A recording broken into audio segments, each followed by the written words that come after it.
G'day, morning and welcome to everyone, and welcome to our Local Government Heritage Basics workshop.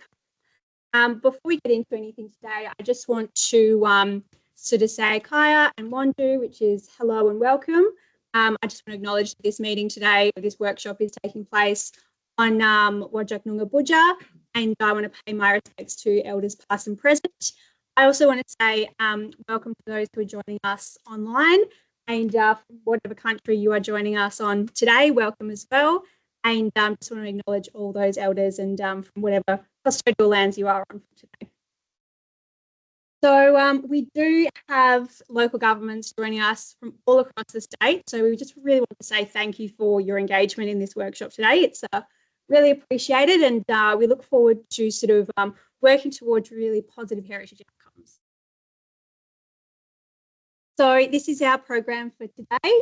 I will just start by going through some heritage basic stuff. So we'll look at kind of a little bit about what heritage is, look at some listing types and some implications.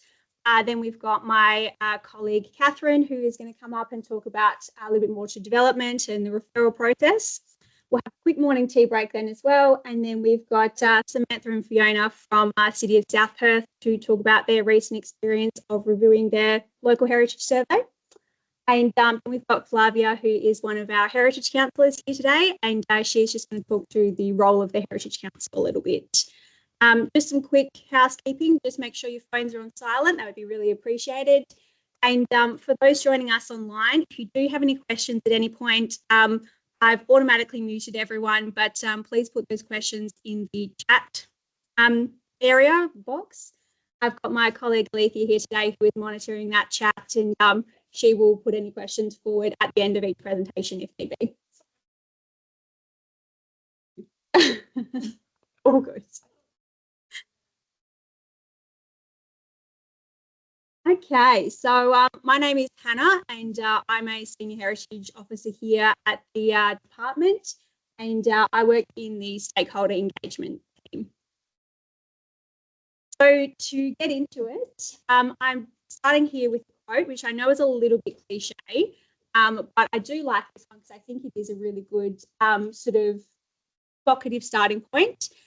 This quote here is by the Department of Climate Change, Energy, Environment and Water, and they are the sort of federal department that is responsible for that kind of federal heritage legislation level.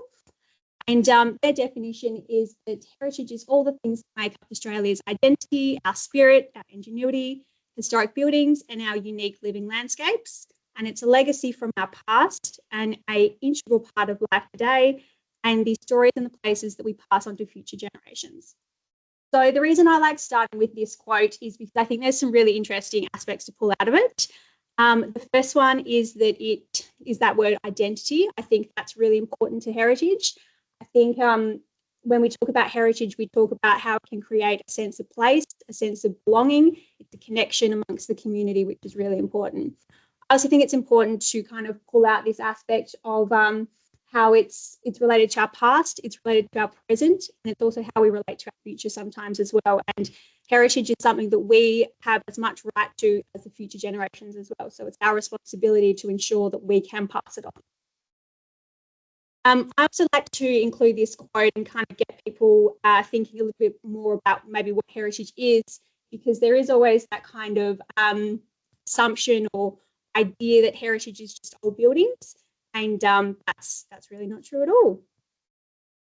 So to talk to that a little bit, here is an old building. And this place here is known as Peninsula Farm. It's located in Maylands, which is a suburb just a little bit to the east of Perth. And it sits on the banks of the Derby Yarragon or the Swan River. It is Perth's earliest surviving residential building, and it was built in 1839. So it's definitely an old building, right? But there's so much more here. There's so much more that there's so much more heritage value here just than the fact that it is an old building. And we sort of look at these layers and how they intertwine and these stories associated with this place. So first of all, there's that Aboriginal cultural heritage layer of what this land was before colonisation happened.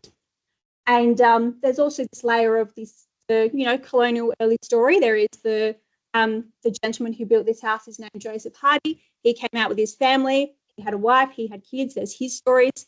There's his family stories. He had workers associated with this place. There's their stories as well. And there's also how this place sits in the landscape. So it is on the banks of the Swan River. And this is actually Joseph Hardy's third attempt at building a house. The other two got flooded. So there's this element of how this place sits in its natural landscape and its relationship with the river as well. There's religious associations because Joseph Hardy was really quite prominent in bringing the Methodist movement to Perth. And there's also this archaeological layer to this place as well. And UWA did a field school a couple of years ago here and found a shoe which dates to the 1860s. So there's all these kind of layers of stories that come together to give this place heritage value rather than it just being an old building. So when we look at heritage, we look at both the tangible and the intangible values. So our tangible heritage is the stuff that we can see. It's the stuff that we can touch. It's the things like the buildings, it's the archaeological sites, the graves, the artifacts, shipwrecks. That's all that tangible heritage. But there's also that other aspect, which is that intangible heritage. And that's the things that we can't necessarily see, but it's still there and it's still really important in telling stories of these places. So it's things like language, it's skills, it's traditions, knowledge, song, dance, culture, all of that kind of aspect comes together to give a heritage place value. So how are they protected? In Australia, we have four sort of types, 4.5, I'll say, that have statutory implications. We've got a World Heritage Listing, we've got a National or Commonwealth Heritage Listing, we've got a State Heritage Listing, and we've got a Local Heritage Listing as well. So I'll just quickly go through the first couple. So World Heritage Listings are places that are of cultural or natural heritage value and are outstanding universal value. So they are on the World Heritage List. And WA currently has 4 places of these. And we've got one place, which is the Murrujuga Cultural Landscape. That place is on the tentative list as well. So when I say at the top there as well that it is managed at a federal level, what I mean by that is the legislation sits at a federal level. We've also got a National Heritage Listing, which is places of natural, historic and Indigenous standing value to the nation. And this is places like the Purrumbra National Park, the Potato Shake site, and the Willajimia Aboriginal opium mine. We've also got a Commonwealth Heritage Listing, and this is places, again, that are natural, Indigenous and historic heritage places, but these ones are owned by the Australian government. So this is examples like the Perth General Post Office or the Cape Lewin Lighthouse as well. So those 3 types of heritage listing, the legislation associated with that sits at that federal level.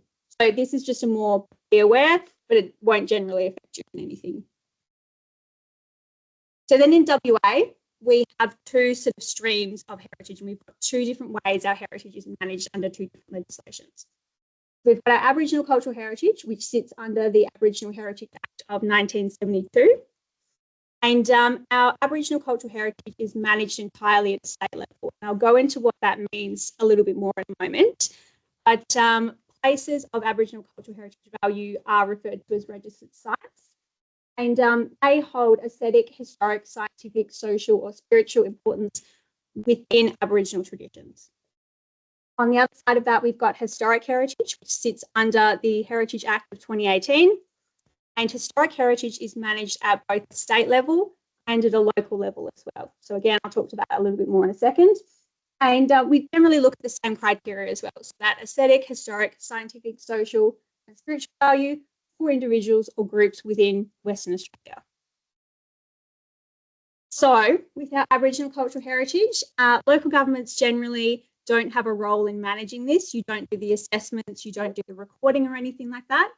Your sort of involvement sits mainly at the level of where you would submit approval for activities. So approval is only required when there is potential for any harm or impact to an Aboriginal site. And before you take on any works, you should just check to make sure that there isn't any registered sites or sites that are being assessed just through using the Aboriginal Cultural Heritage Inquiry system. And when you go onto that system, you will see an image like the one on the left here.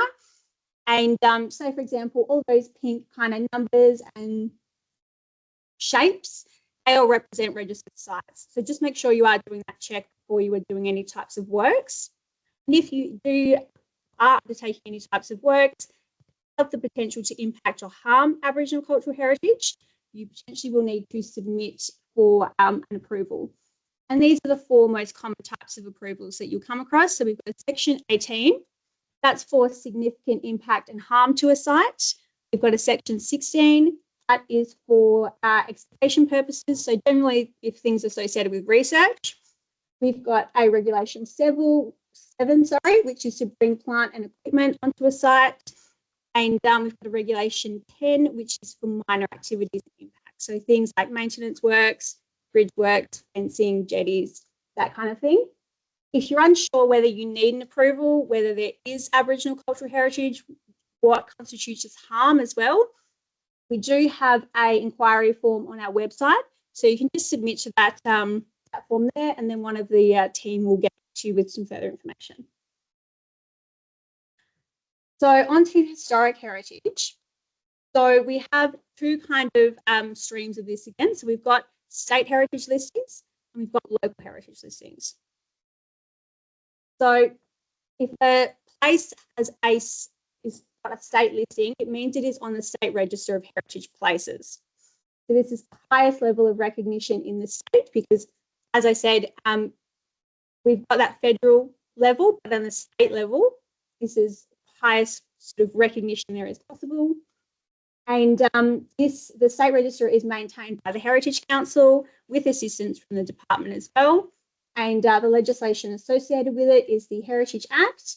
And that means that development must respect the cultural heritage significance of that place.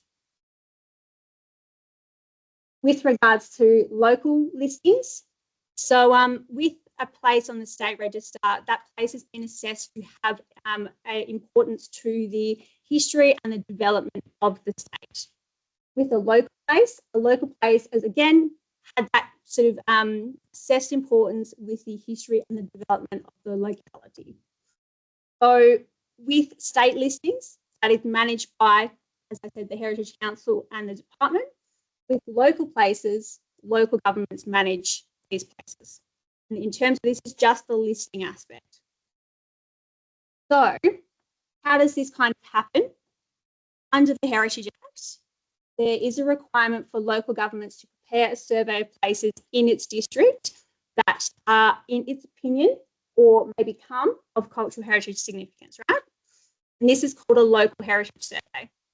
So previous kind of examples of this were, not examples I should say, but previous terms of this were a municipal inventory, a heritage inventory, that kind of, that same document. It is now called a local heritage survey, or LHS.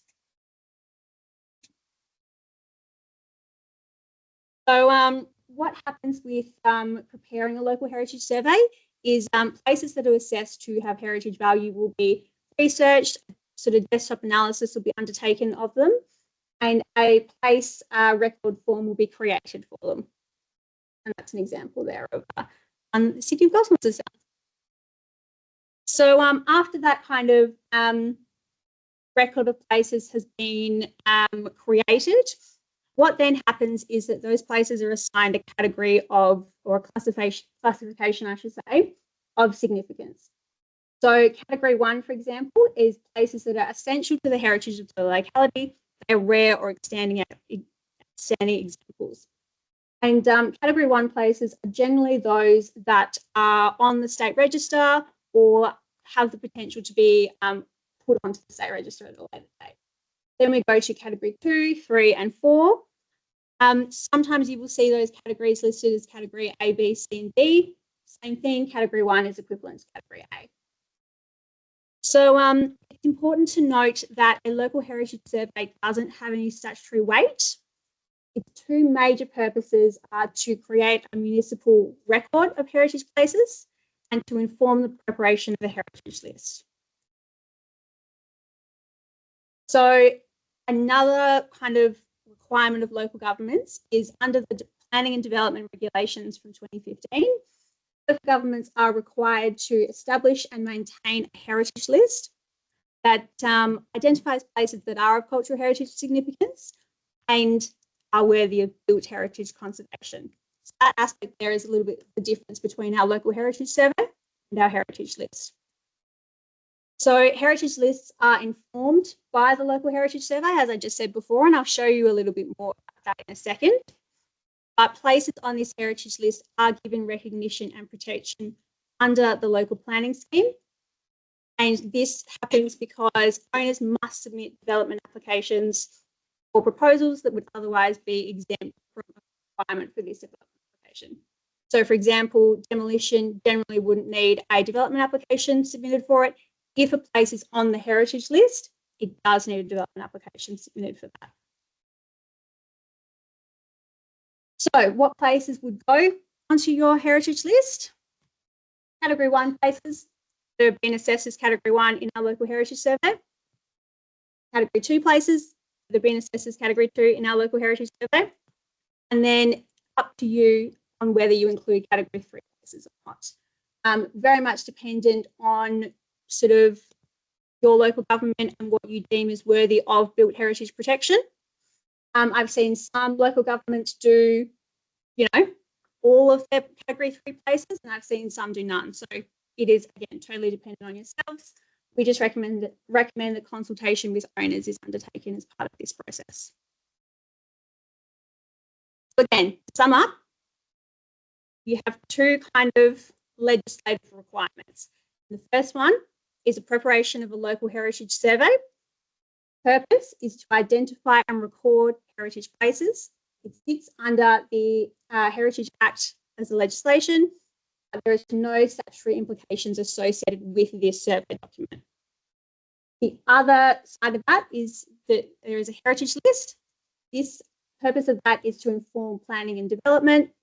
It sits under the planning or it's given sort of statutory weight under the planning and development regulations from 2015. As I just said, there is statutory implications associated with it. So when owners submit development applications for a place that would be on your heritage list, you've kind of got two options to how you approach this. There is a state planning policy in existence already for historic heritage conservation, and that provides direction for decision making on whether you would be okay with those potential changes that are listed in the development application. Otherwise, we do recommend that you develop your own local planning policy for heritage conservation. We do have a guide on that can help you do this.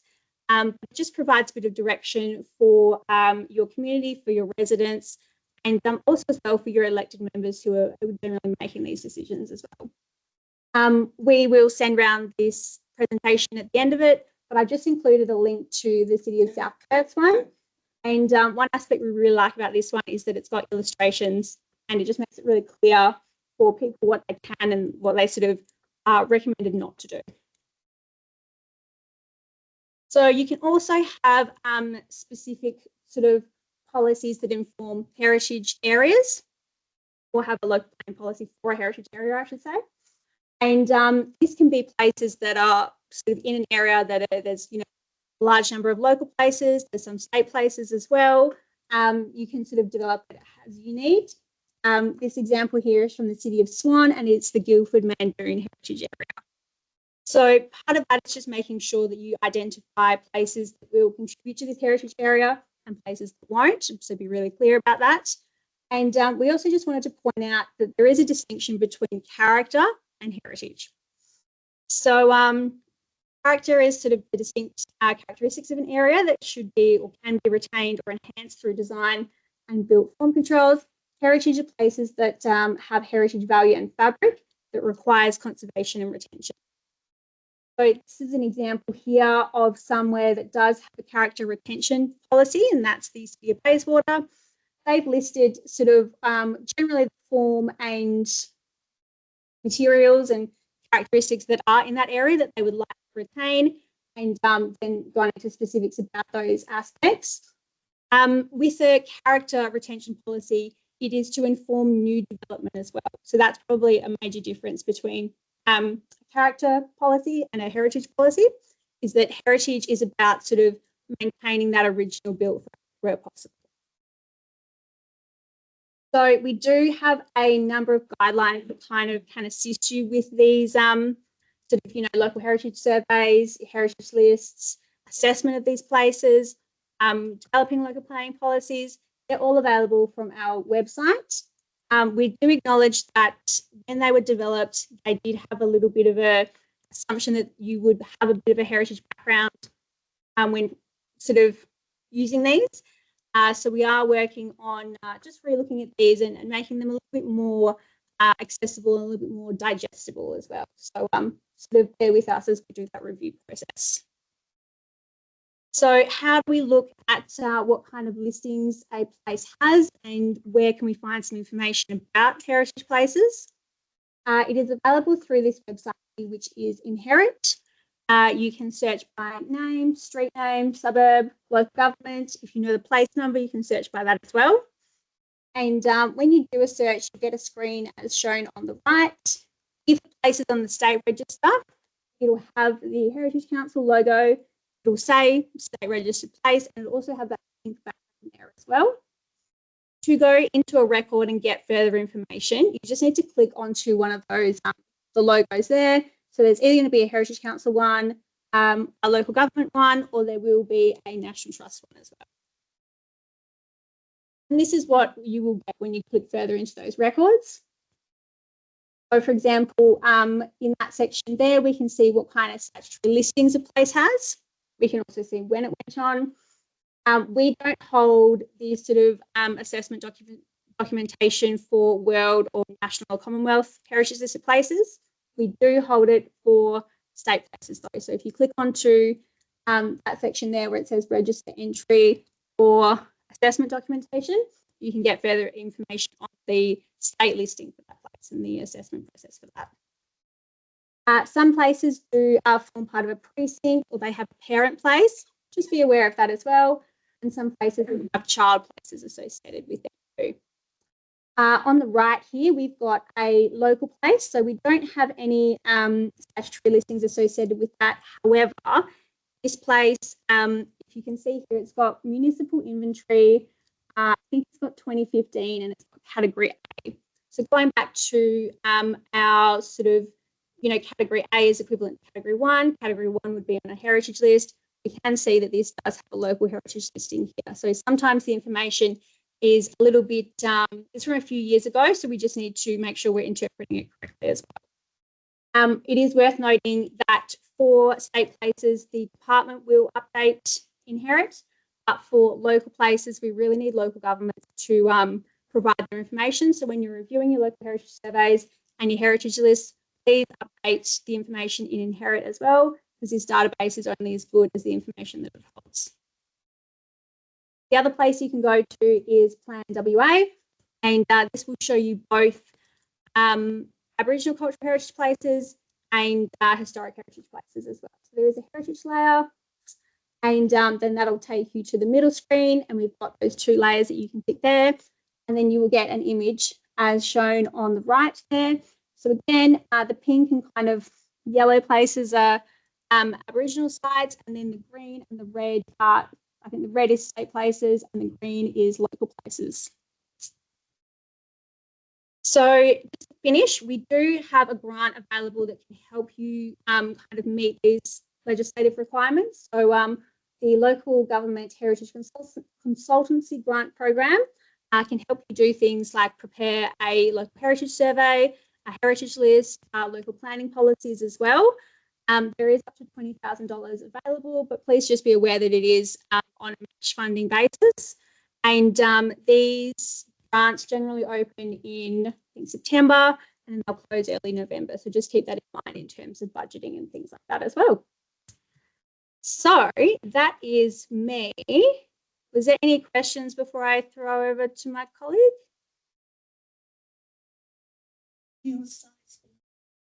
Yeah, so we'll send around the PowerPoint, and we're also recording as well, so we'll send around the recording too. All right, I will throw over to Catherine then.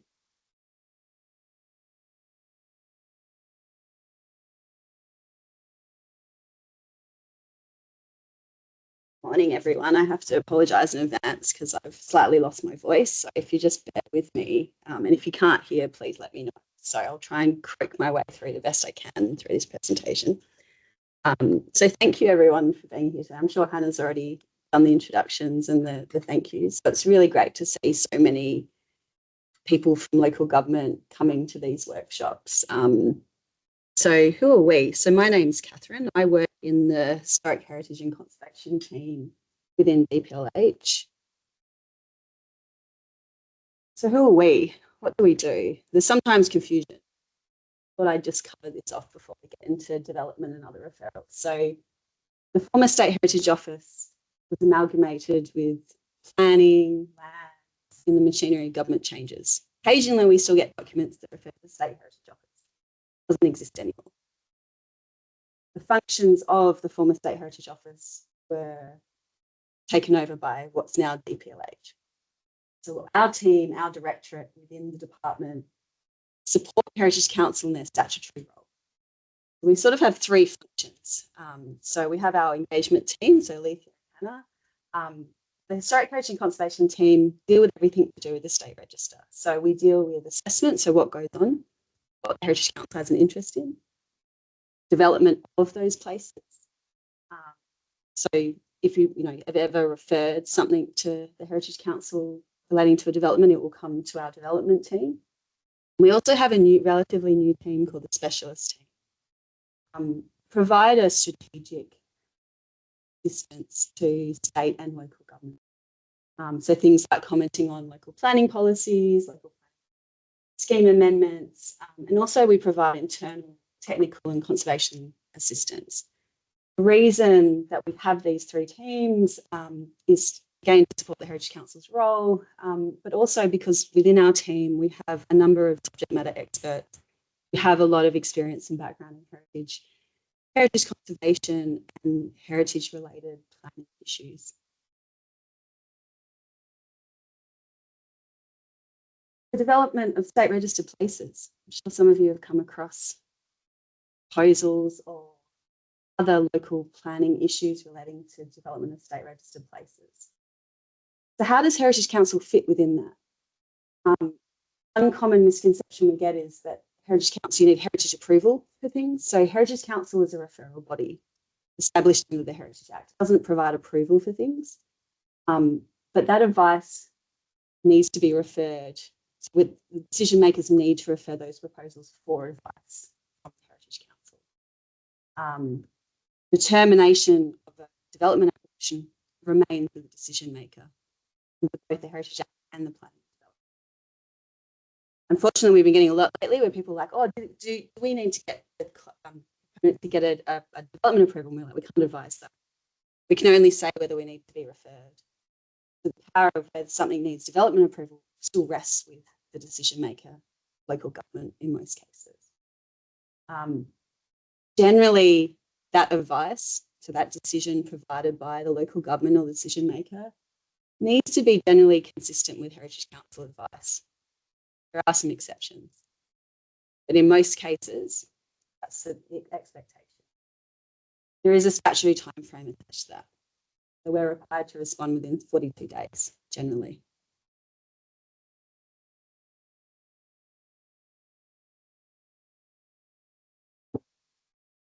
So when is a referral required?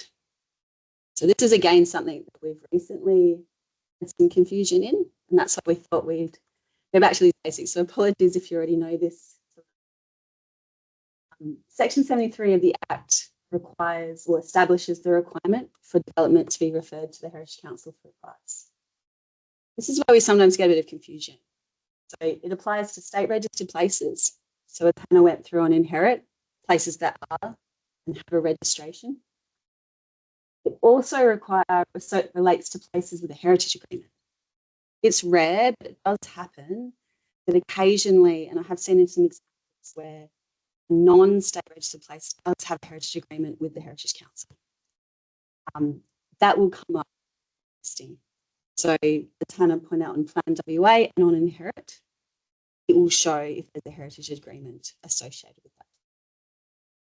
A heritage agreement being a legal agreement between an owner of a place and the Heritage Council. Sometimes there's local government heritage agreements as well, but we don't, the Heritage Council doesn't have an interest in those. So there's no requirement under the Heritage Act. And also places with a protection order. Again, not many protection orders. A lot of the time, heritage-related issues are resolved by places being put on the heritage, the state register. But there's something to be aware of. Another one we come across a lot is the requirement for works to places on what's called the assessment program to be notified. So HECWA needs to be notified. This is a tricky one, assessment program places, and I'll talk a little bit more about them because, again, recently we've had quite a bit of confusion. Not anyone's fault, it is confusing. Assessment program places are those that the Heritage Council has identified as warranting assessment for inclusion. Under the Heritage Act, they don't have a statutory protection associated with them. However, they are classified as heritage protected places under the Planning and Development Act. This is where the two acts intersect. There's no requirement for the Heritage Council to be referred those works, as in a formal referral process, but Heritage Council is required to be notified. The reasoning behind that, and it seems like, oh, it's a lot of process, it's getting us to a lot of process. But what it relates to is if there's suddenly a demolition of a place the Heritage Council has previously gone, oh, this might have warrant inclusion, this might have state heritage value. Then if we know that there's a proposal happening, we've been notified, then action can be taken if the Heritage Council believe that an assessment needs to be brought forward. So that's sort of why that process is in place. In most cases, we get notifications of assessment program places, and it's fine. Most of the time it's like, yep, thanks for letting us know, that's great. Just something to be aware of. Works to individual local heritage places, we don't need to see. The Heritage Council has no interest, there's no requirement for that to be referred. So what's really key is understanding where that particular lot, if you have a development application that applies to a lot, what listings are attached to it. So Inherit will tell you, Plan WO will tell you. If you're really not sure, feel free to give us a call. We're always more than happy to help. As we said, beautiful Plan WA, so doubled up on what Hannah said, but we thought we'd hammer this one home. Something else that we often get that's confusing, and a very technical term, is curtilage. Has anyone heard of curtilage? It's sort of like a strange term. You're like, what the hell is she talking about? Anyone? I'm sure Flavia and any of these guys. It's something that a lot of misconceptions floating around. We see it a lot with us when we are assessment and registration. So what is a curtilage? It's a parcel of land that's been identified. It's an area identified as having heritage significance. In a lot of situations, it relates to a lot boundary. So if you have a look at this map, you'll see that the red corresponds with the lot boundary for a place. Sometimes it doesn't. It also may cover multiple lots. It doesn't imply that everything within that boundary is important and needs to be retained. It's an area just that's been identified as part of the story for that place, and that development affecting that needs to be considered. Here's the doozy. This is the one that we've been a lot of people struggling with. We've had a lot of queries about, and I thought we'd just have a little bit of time just to look at this one. Adjacent development. So even though we just talked about curtilage, that's the area that Heritage Council identified as having an interest.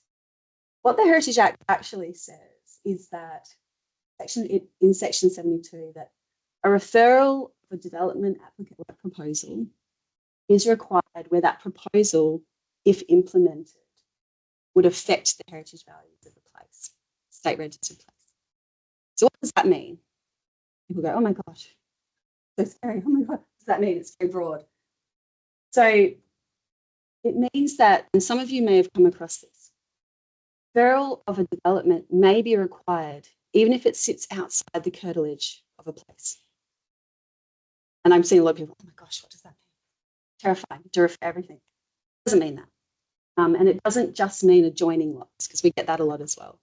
So it's not just going, oh, someone's putting a black toilet on their house next to a state registered house. Most likely you don't need to see that. What it means is that you need to understand the values of that place, and if that development is going to have a really negative impact in most situations. An example that I came up with, I couldn't use the example I wanted to use, which is a real life example. It's a bit complicated. But it relates to the story. So a good example being, if we had, for example, a railway station complex with associated railway cottages, say in Kalgoorlie, they're not necessarily right next to each other. They might be separated by areas that are not of heritage significance. Example, I have a little dodgy minute. And we've got the railway station, we've got a series of cottages. Say we go, okay, we're going to demolish the railway station. And say the railway station was not heritage listed. In this case, it is. Say if it wasn't. In this situation, because the railway cottages are heritage listed, and even if the railway is not, the demolition of the railway may affect the story of those railway cottages. So even though you can see how it's related to the value. So the value of the railway cottage relate to the development of the railway station and the railway cottage. We start impacting on the railway station, that goes. Context of those railway cottages may be impacted. It doesn't mean that we're likely to say, no, you can't touch that. You can't touch that, even if it's not heritage listed. It means that we might insist that interpretation is done or considered. Another example that we've had that I want to talk around, but it's to do with, say, a mill, timber milling in WA. So we have across WA towns that are related that were developed to do with milling of timber. And often those cottages can be heritage listed. So occasionally we have situations, say the mill itself. Maybe the mill over time, there's no fabric left. It's not of any heritage significance. Say demolition of that mill. What does that mean for the story of the culture? Does that remove the context? This is why adjacent development is so critical. It's something that a lot of people don't understand. It's very confusing. It can be tricky. If you're ever not sure, just check with us. Mostly it relates to big development. So if you've got a place building next to a state registered place and they want to, I don't know, put a shed out the back, impact probably likely to be not much. In those cases, we may ask referral, but check. Most likely we don't. The impact is likely to be nothing. In the bigger examples I've used, they're the ones that we need to see. It protects us. It also protects local government. I've come across a situation before where things became very messy because the local government didn't realise they needed to refer. And it would have made their lives a lot easier if they had just reached us early, and it would have resolved a lot of problems. Something to consider. Where can you find out? You go, oh my gosh, how do I even approach this? All these places. When you get a referral, if there's any state registered places nearby. If there are, look at their statement of significance, which is found in their register entry. Some of them are quite obvious. Like the example I used, a railway station. You've got a demolition of a railway and you've got railway cottages nearby. That might be a red flag. Timber cottages and a timber mill, demolition of a mill. Oh, that's kind of a red flag. We've got something in the metro area, lots of different residential buildings. Maybe they're disjointed. We've got a demolition of an unrelated house. Probably not, that's not a red flag. So have a look at the register entry. See if it's related. And like I said, if you're ever not sure, feel free to reach out. You can always talk through those issues with particular developments.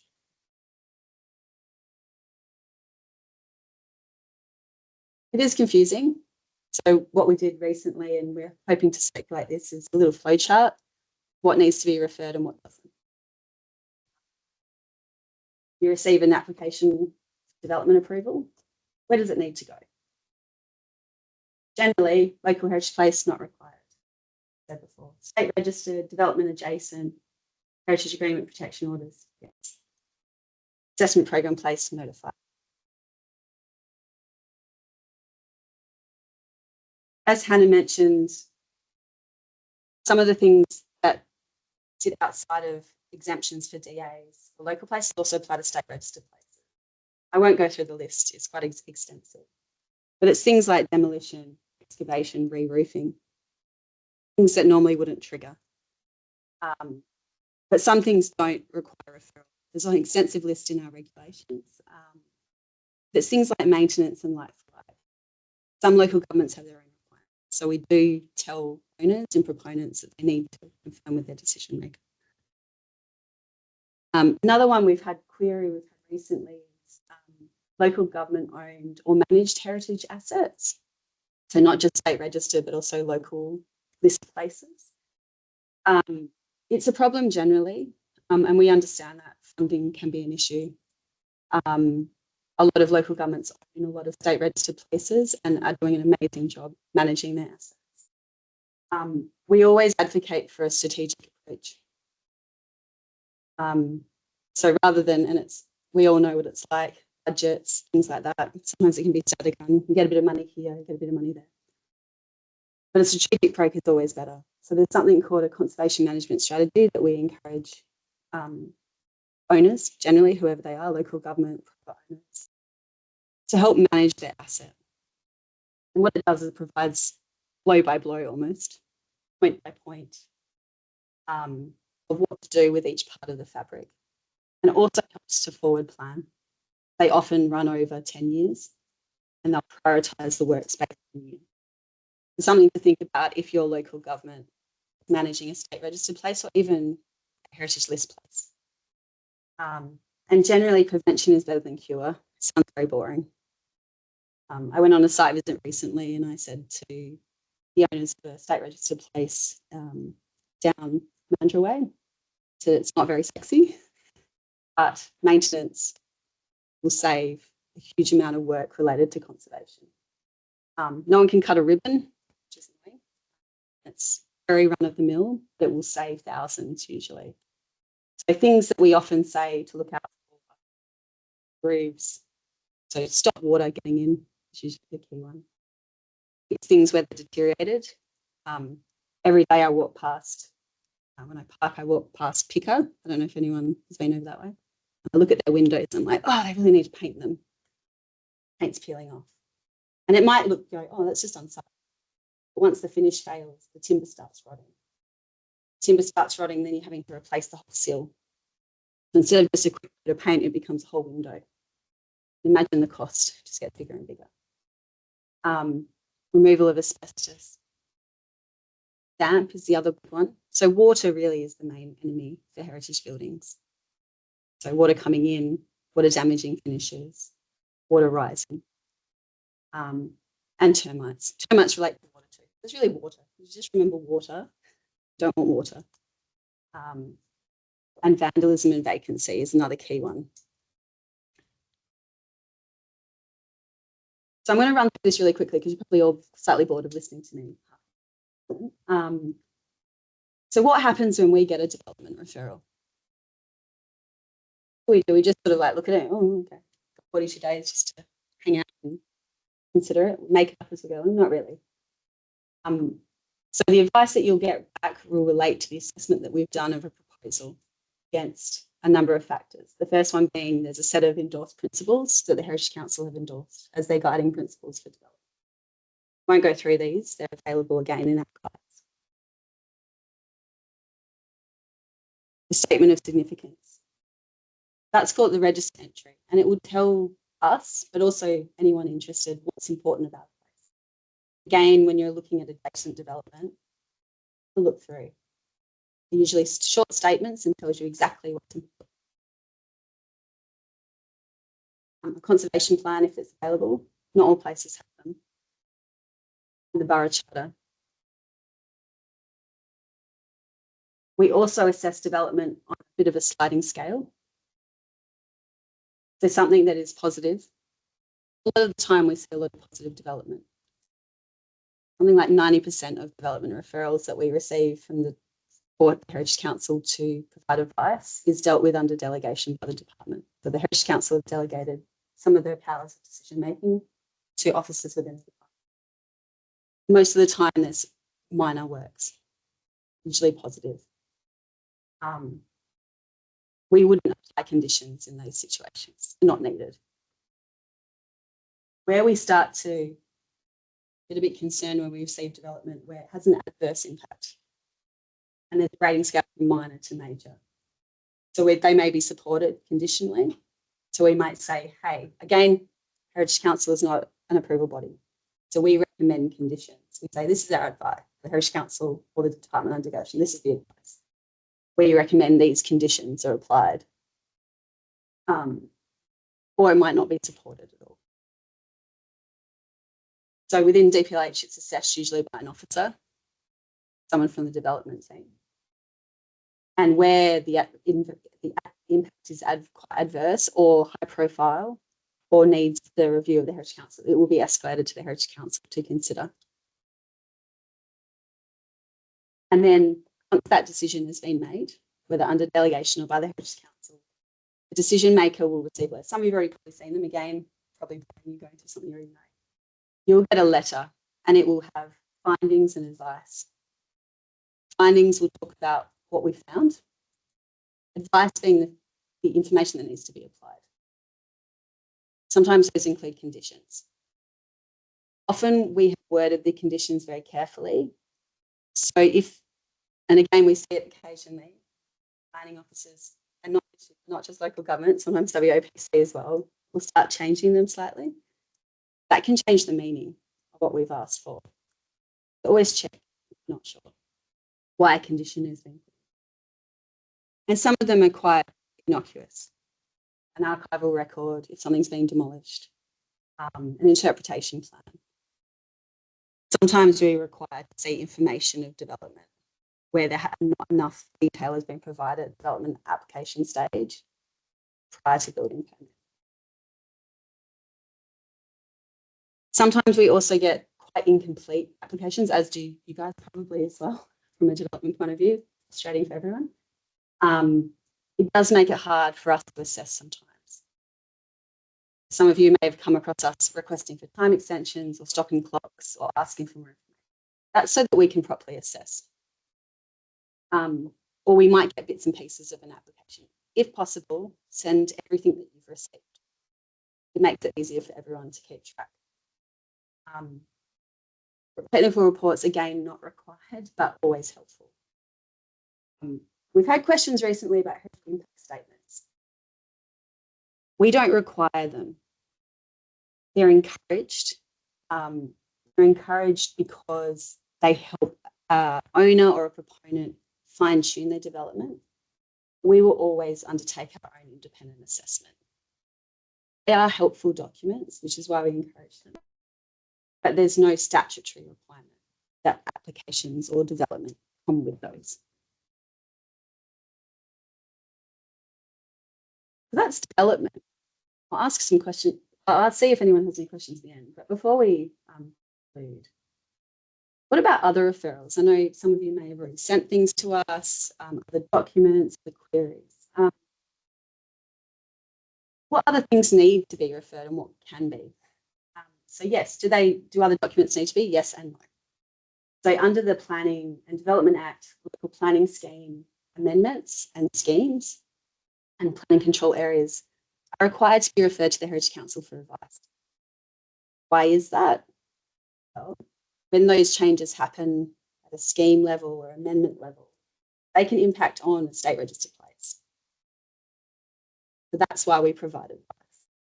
We also encourage local government to engage with us, with the department and the Heritage Council, where the Heritage Council is a stakeholder where heritage is impacted. So planning policies, planning strategies, heritage areas, master plans, structure plans. They can all introduce different controls at a planning level that may have unintended consequences on heritage. So within our specialist team who review these, we have people who have expertise in planning as well as heritage. So we usually provide advice, not at an individual local place level, sometimes at a state level, like place level, but also in a strategic context. State. So SPP 3.5, so State Planning Policy 3.5 related to heritage, but also the Heritage Act and how it impacts.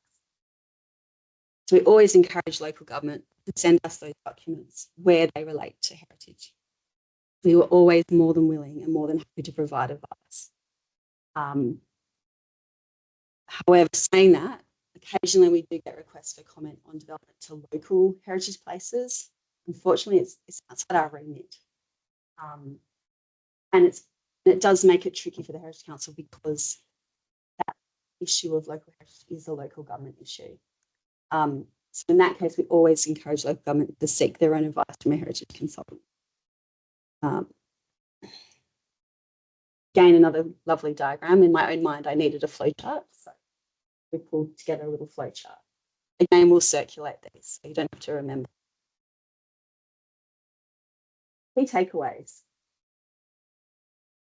So again, people often go, oh, state registered place, but really I like to think of it as development where it impacts a place where Heritage Council has an interest. So any sort of interest, state register, protection, heritage agreement, adjacent. So always reach out. And like I said, if you're not sure, someone will always provide advice, even if it's we don't mind, we don't need to see it. Types of works requiring referral sometimes are normally ones that sometimes are exempt normally. Be aware of that.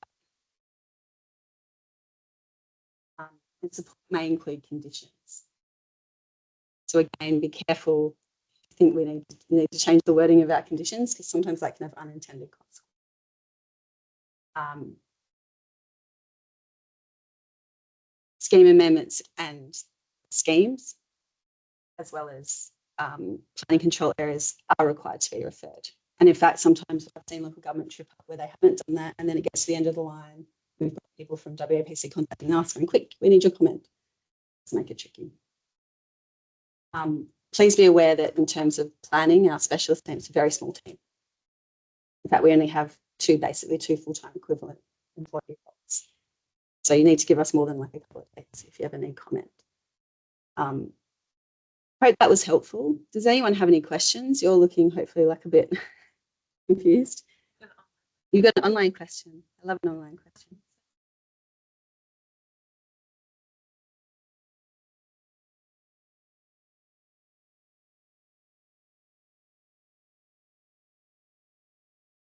City has been referring for 2 days. You can follow that process, but in effect, the wording is that we just need to be notified. Really, probably the best way of approaching it is as you would a normal development approval for a state registered place, because it's probably easier for everyone just to follow the same process. It also gives us time to provide comment where we think, oh my gosh, red flag, we've got a massive problem. The assessment needs to be pushed up fast. They're going to demolish everything. So not the wrong thing to do. And it all goes to the same email address, basically the same support officer who allocates. So yes, in conclusion, yes, send it through. Give us 42 days. That would be amazing. Does anyone else have any other questions? Concerns? Panicking?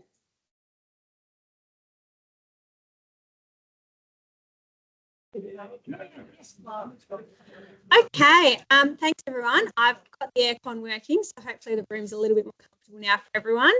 And hopefully everyone online is still with us. We've just got Samantha and Fiona now from the City of South Perth to talk about their recent local heritage survey review. So please welcome them.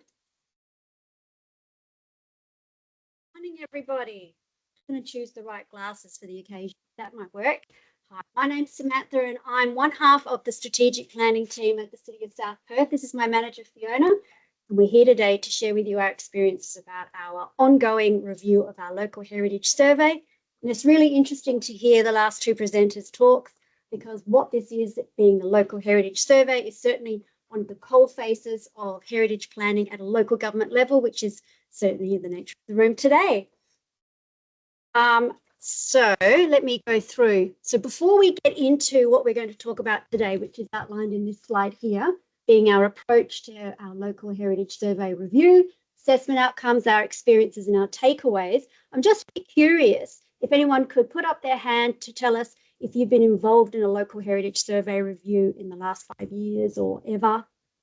Okay, that's 2 people, and I don't know what the online crowd is. I was just interested to see if this was something that was well-versed or not. Okay, awesome.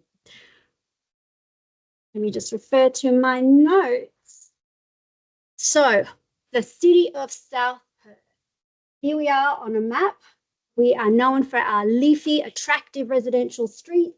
We're also known for our river aspects. We are south of the Perth CBD, and there's a lovely historic connection and affiliation with the City of Perth in that regard.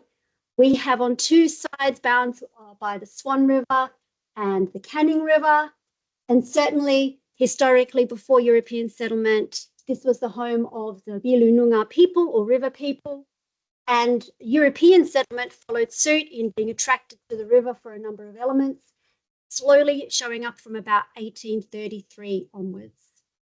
We've got lots of residential development. We are a primarily residential area, local government, and a lot of growth occurred following both World War I and World War II. It's very interesting to see that during that interwar period, there was a great deal of discussion around building materials and in particular brick, and we were a brick declared local government area, and that certainly affected our building stock.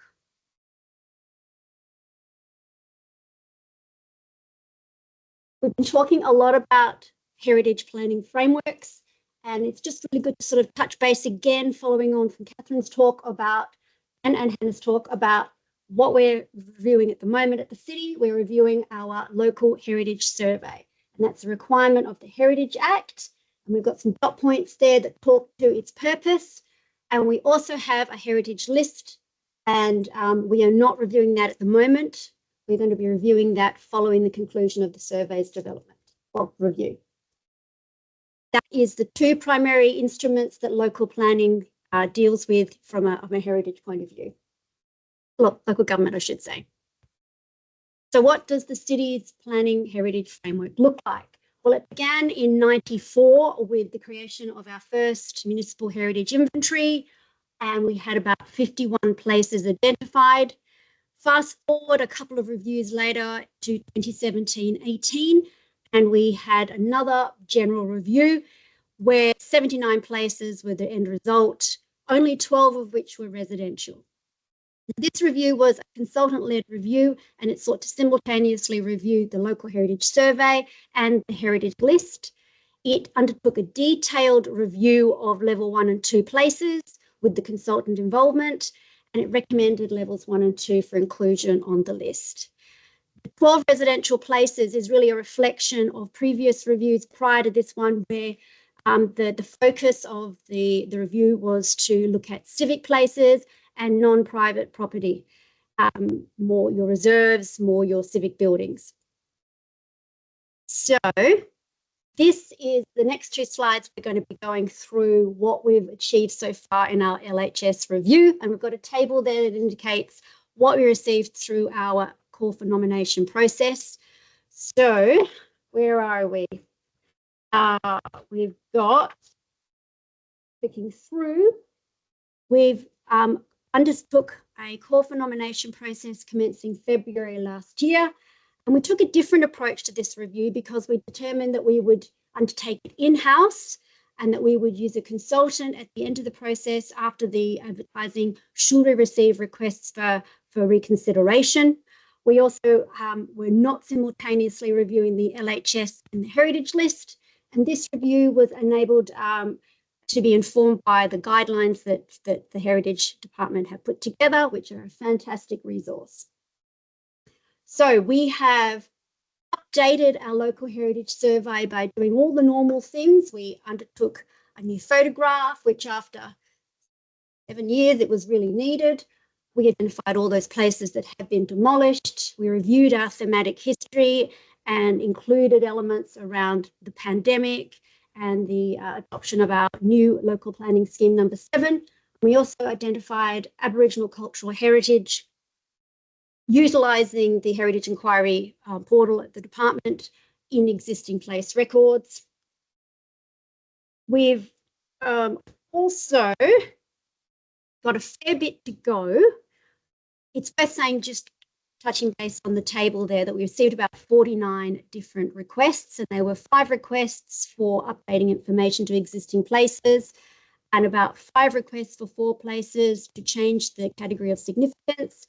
And we received about 39 nominations for 33 places.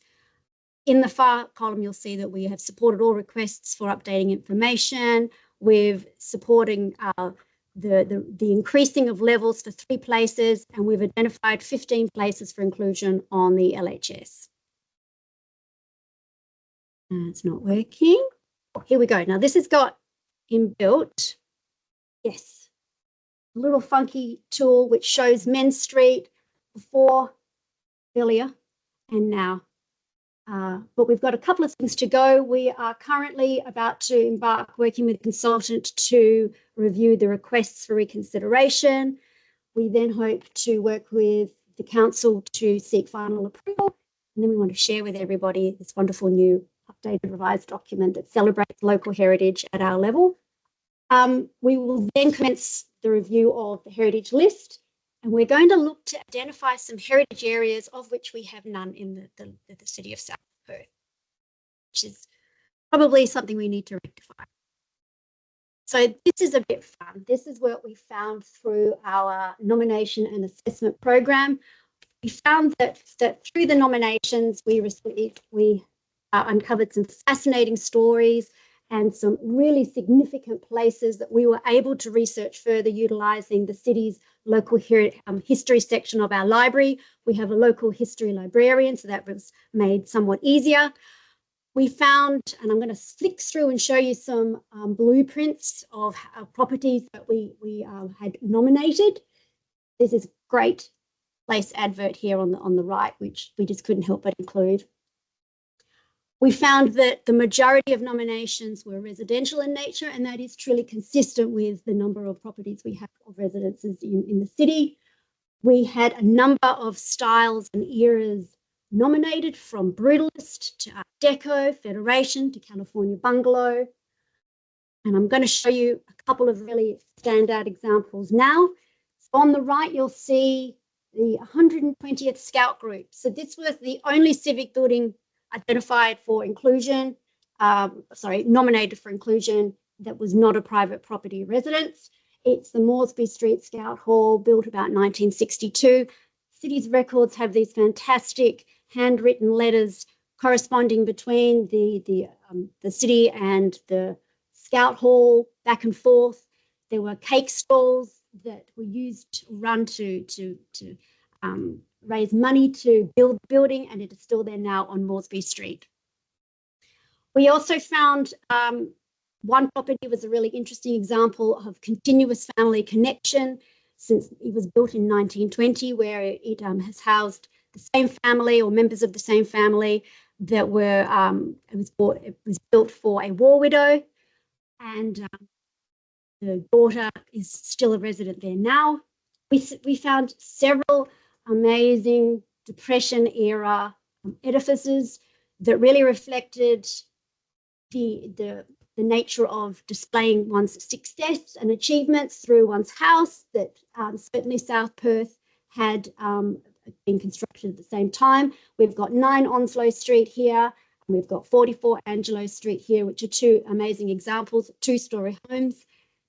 Onslow Street has, in its original floor plan, because the city has in its property files these amazing original drawings, thanks to the 1928 Town Planning and Development Act, thank you.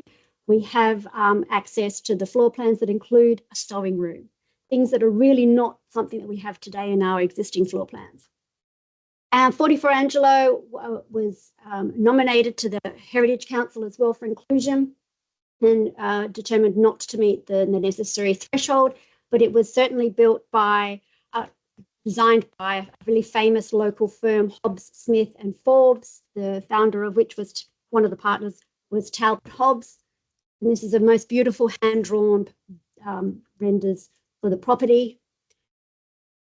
We also had other properties included Ridge Street, and we had some very exciting stories revealed through discussions with landowners. We found that Shirley Finn, who happened to be in the 1970s, a rather interesting entity. You may not know who she is. She was murdered. It's all a little sad, obviously, and tragic, but she ran a number of brothels in Perth.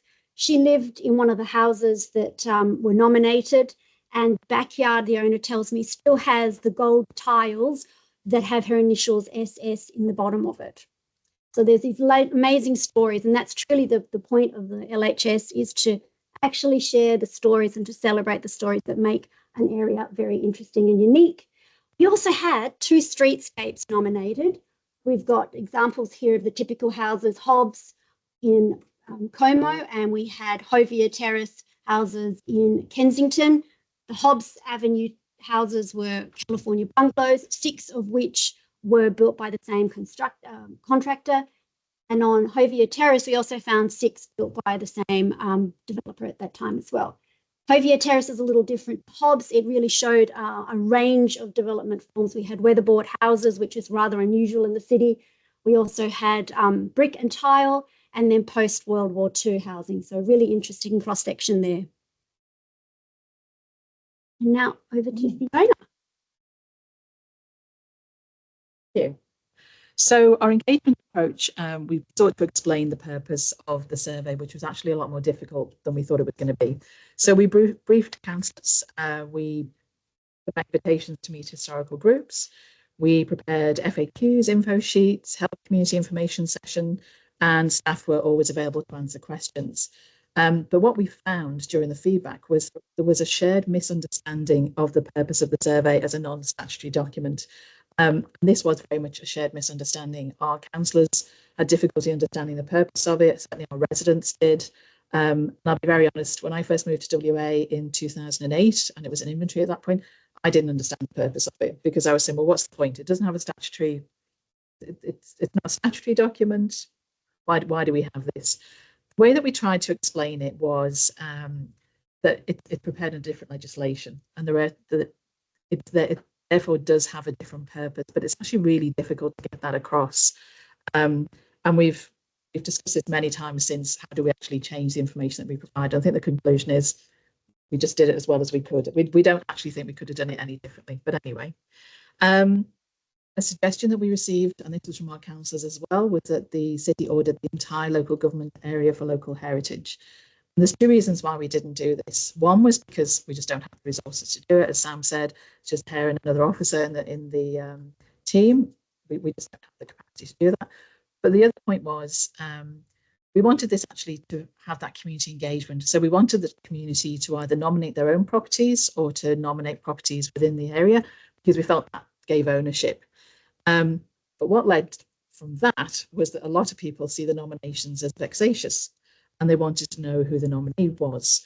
They thought maybe it was their neighbour, they'd fallen out with somebody, that was why they'd nominated their property, because in the next point, the survey would devalue their property, it would affect their development potential, and significantly more if they ever wanted to alter it. And this is just a survey which then goes back to really explain why there's this misunderstanding what the survey actually is. There's also no certainty that only the category 1 and 2 would be included on the heritage list. So there was a great amount of suspicion, I would say, from residents. If their property was nominated, that means they'll never be able to touch it again. And this is what we're up against really with the survey. We also had programme impacts. Our elected members were very reluctant to advertise the survey. It actually took us most of last year to get the document adopted for advertising. So in May 2024, it was deferred for a workshop with councillors. We took it following the workshop in August last year. That was again adjourned to the December meeting. There was no actual reason given for the deferral at that point. They just wanted to halt debate and defer it to December. In September, we had a notice of motion from a councillor that he wanted to allocate $80,000 in the budget to bring a consultant in to review the whole document. That was defeated. And then in December last year, it was finally adopted for advertising. So, as I say, it took us most of last year to actually get the document just adopted to advertise. Some of the concerns, as you can see there, they were concerned the review should be undertaken by a consultant. Our credentials were questioned as to whether we were actually capable of undertaking the survey. Sam has extensive experience of preparing surveys and the list. As a team, we have very extensive experience just in heritage in general. We were actually questioned as to what our experience was in terms of heritage. And I'd say a budget allocation for consultant was declined.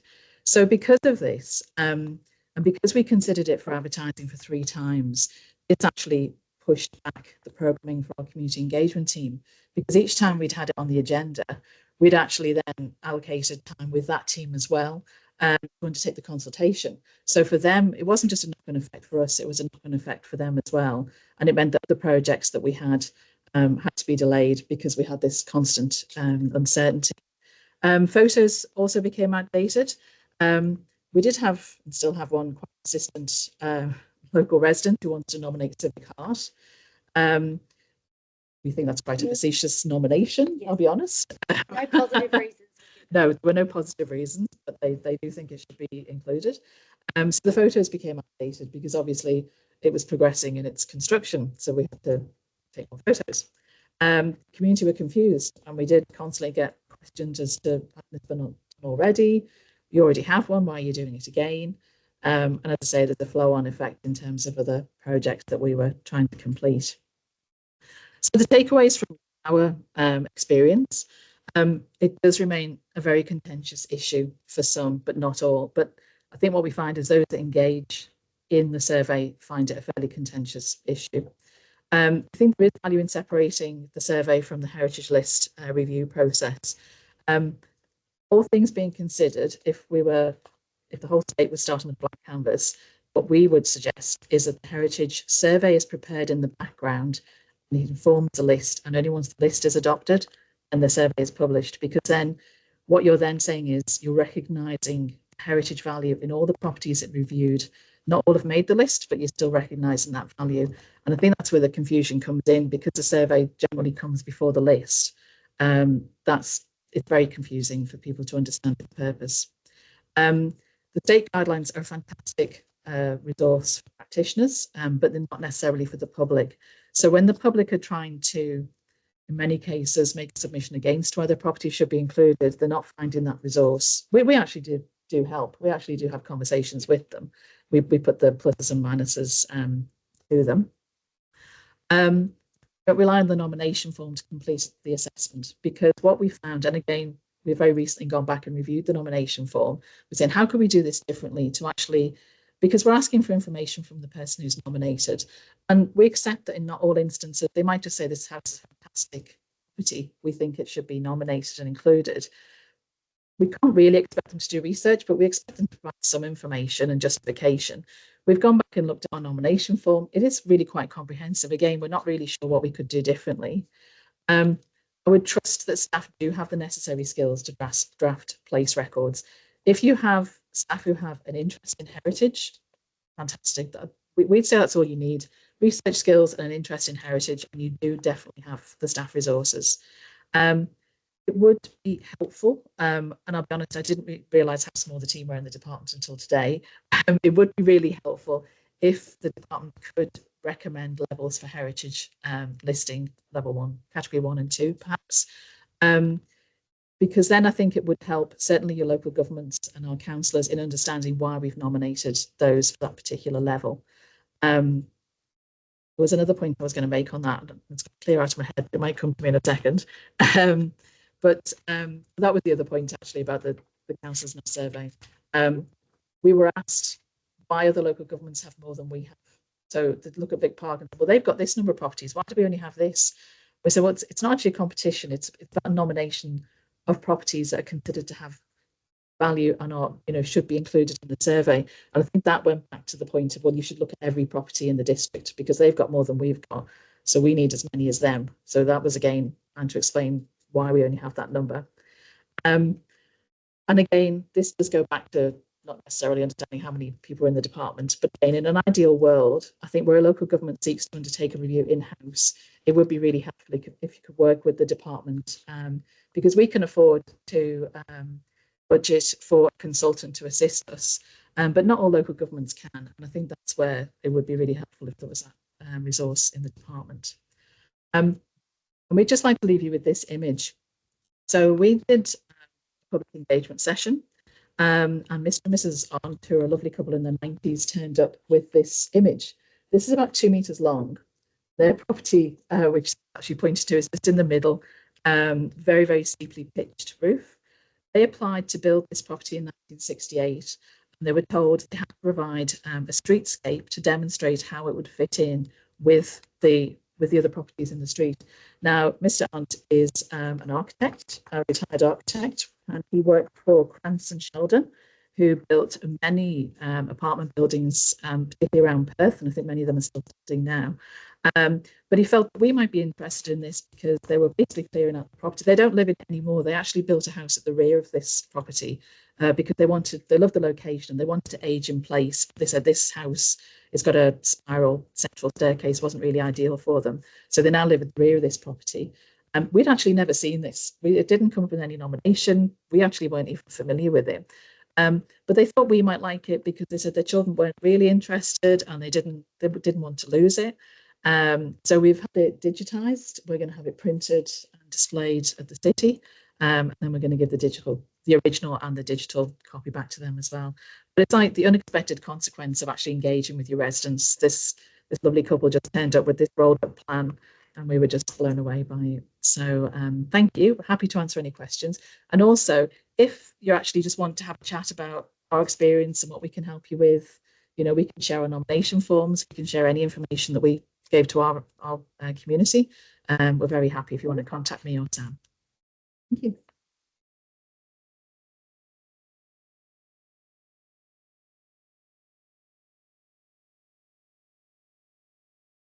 Okay, thank you both for that one.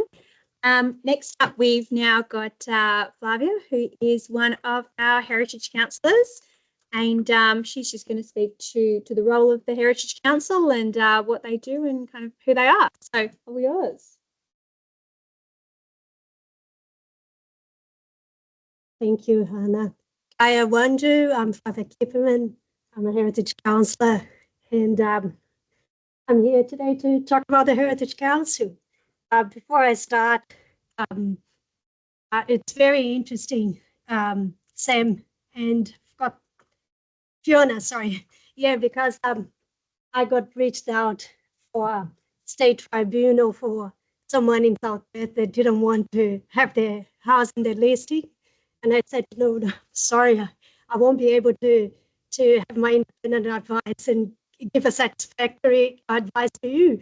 And the person was insisting, but my house doesn't have any heritage values. And I said, all right, how long have you trained in heritage for? And the person said, that's not the point. And I almost said to him, look, I have 30 years of heritage. I know your house has values. And the City of South Perth is doing an excellent job. Just listen to them. So, yeah. All right. So, how do I do it? Oh, this one? Oh, yeah, cool. So, what is the Heritage Council? The Heritage Council is the state independent expert body on matters concerning places of cultural significance. The Heritage Council is established under the Heritage Act, the Heritage Act 2018. And we are up to 9 members, and we are nominated by the minister for a term of 4 years. We have a new minister now, which is quite exciting. And members have a diverse range of skills, including knowledge and our experience in heritage matters, and at least one of other fields, such as archaeology, architecture, planning, history, and engineering. And that's where I come. I'm a heritage architect, so a registered architect, so I'm there representing that skill. It's very interesting working in a group where we have different ways of assessing heritage and looking at heritage under the umbrella of the Heritage Act and the ethics that heritage you need to have to understand heritage and assess heritage values. So as a council, we have very interesting discussions on everyone's point of view, and that's a very collaborative process, which it's very interesting to be part of. Of the 9 members, we have representative from local government, we have representative from the community, we have 3 architects so Rebecca Moore, former government architect, is an architect. Alan Kelso is an architect too. And we have an engineer, a heritage engineer, which is Martin Silk. It's very, very good having a heritage engineer on the council, because an application, for example, for a sign in a building, where I come with the interpretation that it doesn't fit the aesthetics, or it fits the aesthetics, and talking about the perforations and the necessary work to install that sign, Martin will come, or well, but that warning can't support the signage. It's just a simple sign, but there are so many factors around it that we need to consider when we are going through an item. We have Catherine Lezer. She is from City of South Perth. She's a councillor at City of South Perth. It's very good having someone. City of Perth, I'm sorry. Thanks, Alethea, sorry. City of Perth, Catherine Lezer. So it's very good having someone with that background on a big local government and development when we get to assess development application. There is Graham Gamey, and very strong on economics, and he was a previous chair of the Heritage Council and a manager of Fremantle Prison. Very interesting, his point of view too. We have Lee Barrett. She's a planner with also extensive experience in heritage, and she worked at City of Cosmos. They also went through their local heritage survey and local heritage list now. She just prepared all the list, which is interesting. We have Richard. Richard he's a historian. So it's very good to have a historian on board, because we are sometimes looking at a building on their physical fabric and their materials. There is a historical, and what Hannah explained at a first session, historical layer, the social layer, that Richard will always bring that to the conversation, which is very important. That's intangible. That's those values that we can't touch, but they are essential for the maintenance of a cultural value of a place. Gillian is she's an Aboriginal woman, and she comes with the Aboriginal perspective to our heritage listings too. So it's great to have her on board and to bring the Aboriginal voice to the table. Darren Forster is the chair. He's been doing a great job at managing us all, managing all of our inputs and advice too. So it's great. The functions of the Heritage Council. So under the Heritage Act, the Heritage Council has 3 main categories, functions that we need to follow. And one of them is establish and maintain the state register of heritage places, facilitate culturally sensitive development of heritage places, and promote awareness and knowledge of Western Australia's cultural heritage. So in the council, we not only assess development applications, we do that too, and that's part of our meetings. We also discuss about the heritage lists. So as Sam was explaining about the City of South Perth heritage list, we have the state list that Hannah explained earlier today. So we manage that list. So do we need more places on that list? How do we manage that list? So that's a significant part of our meetings. We have a list of places that are on the assessment program that I think it was Catherine that was talking about it, assessment program that we have to research on them and understand them and prioritize them to see which ones we are going to assess and bring up to the list.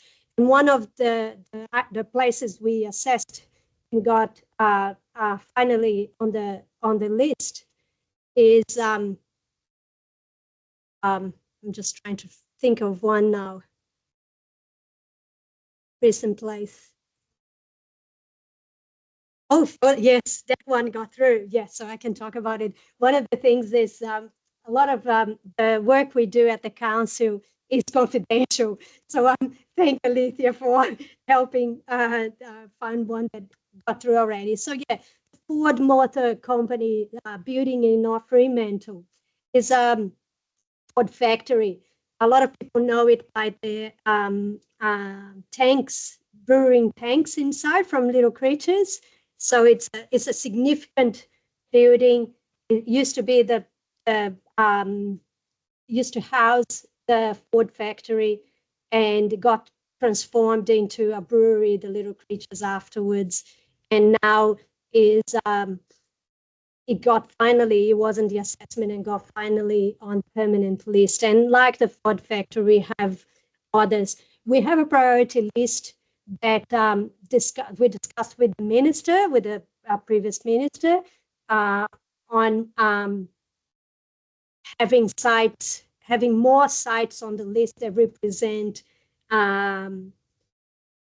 immigrants, they represent women, they represent other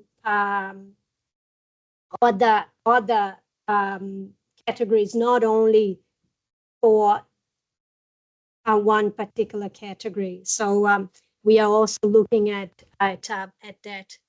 And as an immigrant, I quite like the immigrant category we are looking at now. So another of the categories is facilitate cultural sensitive development of heritage places. A lot of our, as Catherine said, 90% would be assessed and endorsed at officers level, but that 10% that comes to us for our discussion and our opinion. And that's where the council will discuss development. And we really discuss it and we really go through it, and we receive council agendas normally and dossiers for us to look before our meeting of 200, 300 pages. And we go through it, we look at it, and we have a system inside, an internal system that we all put comments on it before the meeting. And when we meet, we really discuss this, which is, it's good. It's a good collaborative process. And we also promote awareness of and knowledge of Western Australia cultural heritage. So we engaged, if I'm not wrong, about 2 years ago, a thematic 3, time is flying now, thematic history for Western Australia that was written by our late Claire Menk. And it's stunning work that everyone should have there in your offices, because it talked about Western Australian history and thematic history, and that will inform your local heritage surveys. It will inform your work that you do. If you want to know a little bit more about your local government you're working on, have a look at that thematic history that might have information for you to look at.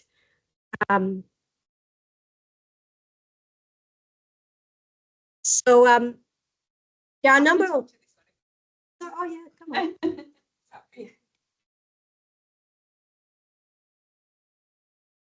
So that kind of brings us towards the end of our presentation today. So if I have to cut you off. So I just wanted to say thank you everyone for joining us. If we do we have one question? What was it? Yeah, I'll see if I can answer it.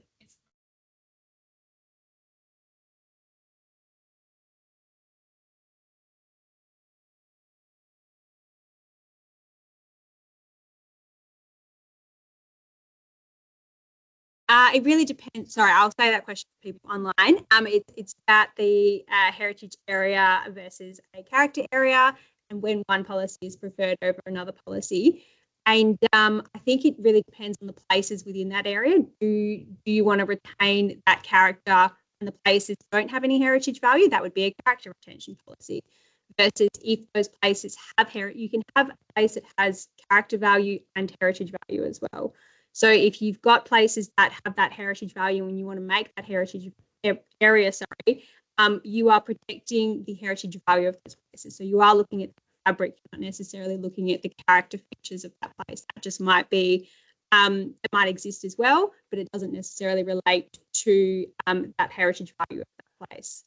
Hopefully that answers that question. I can send around the heritage area policy as well, which goes a little bit into that too. So just to finish up, if there were no other questions, please shout out if there are. Here is how you can stay connected with us. So we do, as Catherine and myself have sort of mentioned, we have the same role, but we work on different teams. So there is different ways to contact us. So for any general inquiries, you can come through our heritage support email. For development and other referral inquiries or to refer applications and things like that, there is a specific email address for that, which is listed on the screen. As I mentioned as well, we do have some grants, and there is one local government grant program that I mentioned, but local governments are also eligible for our community heritage grant stream too. So any questions relating to grants, you can just reach out to that email address just there. Otherwise, you can follow the Heritage Council on LinkedIn. That's where we post updates of workshops and events. We've got our State Heritage Conference coming up in May, so if you're interested, please do register for that. You can also sign up to our e-newsletter as well. And I will just say to finish things off that we understand that if heritage is something that you don't necessarily have a background in, people at your local government don't necessarily have a background in, we do understand that there's a lot to learn and that can be a little bit daunting approaching some of these spaces. So we do have an EOI form as well, which you can fill in for if you're interested in doing a heritage information session. And that's something that we can potentially facilitate, just like a one-on-one with your local government. We can have department staff either come out, or depending on where you are located in the state, we could do a virtual one as well. So if you are interested and you do think that would be beneficial, please reach out. It might be something as well that you might want to do a session with your elected members if you've got a local heritage survey and heritage list review coming up. It might help them understand a little bit more about what that process is and why it's required, and the importance of it as well. So that is everything from us today. Again, thank you so much for joining us, and we really do appreciate your engagement and with learning more. So yeah, thank you.